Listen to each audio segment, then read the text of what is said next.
walaloo ijoollee Oromoodhaatti dhiyaadha. Kanneen amata 1964 tti tolche. Ijoollee Oromoodha isin yaamanna barawaa hundaafuu isin abdanna. Isin guddisuudha lubbuu kennina nu wajjin jiraadha bareedan isin. Baraa isinii mootummaa mul'ata waa beekuun sabni nu guddata. Nu yoo lolle eenyu ka'ee dubbata mataa biyya teenya numaan ol qaban.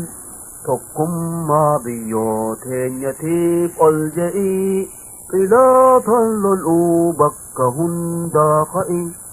Dargoo biyya ormaa dafii sosso'ii baraa biyya fiitii akkaan hojjatan. Tolaan orma keenya walii galchinaa xiloota nu keessaa dirqiin darbina. Biyyoo teenya hundaa waliif tumsinaa baraa biyya hundaa isin yaammatan. Tolaan Oromoota walii galchinaa xiloota nu keessaa dirqiin darbina. Biyyoo teenya hundaa waliif tumsinaa baraa biyya hundaa isin yaammatan.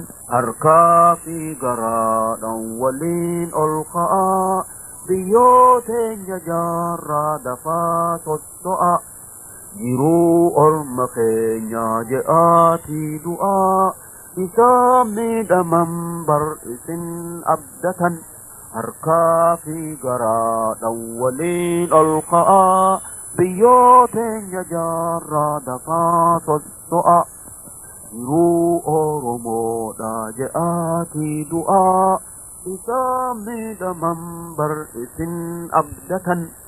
Ilmaan orma keenya jaynootii ka'aa ni deemna karaa guddinaa nuun bu'a. Mataan keenya haa guddatuu ol je'aa baraa dhiira fiitiin biyyoo eeggatan.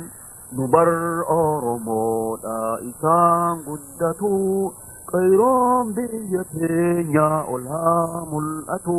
Mataan Oromoodha nu haa dubbatu isaan orma miidhan biyyaa haa bayan.